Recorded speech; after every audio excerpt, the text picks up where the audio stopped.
मिरज तालुक्यातील एका गावातील 8 वर्षीय शाळकरी मुलीवर 65 वर्षीय वृद्धानं अत्याचार केल्याचा धक्कादायक प्रकार उघडकीस आला।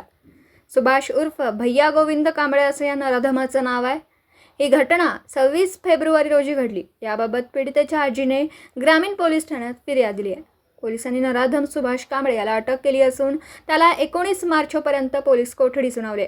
याबाबत पोलिसांनी दिलेली माहिती अशी आहे की पीडित अल्पवयीन मुलीला एका 55 वर्षीय महिलेने दत्तक घेतला। ते मिरज तालुक्यातील एका गावात राहण्यास असून पीडिता 3रीला शिकण्यास आहे। संशयित नराधम कांबळे हा शेजारीच राहतो। तो मोलमजुरी करत असून 26 फेब्रुवारी रोजी पीडिता अंगणात खेळत होती। संशयित कांबळे याने पीडितेला घरात बोलावून घेतलं, तिच्यावर अत्याचार केला। त्यानंतर पीडिता घरी गेली। तिला त्रास जाणवू लागल्याने ती रडू लागली। पीडितेला घरगुती उपचार करण्यात आले, परंतु अधिकचा त्रास होऊ लागल्याने रुग्णालयात दाखल करण्यात आलं। त्यावेळी हा प्रकार उघडकीस आला।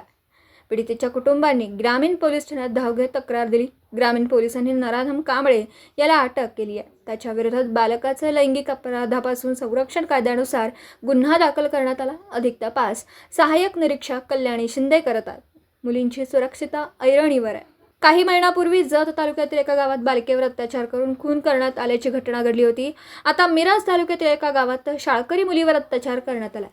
जिल्ह्यात अल्पवयीन मुलींच्या सुरक्षिततेचा प्रश्न पुन्हा ऐरणीवर आला।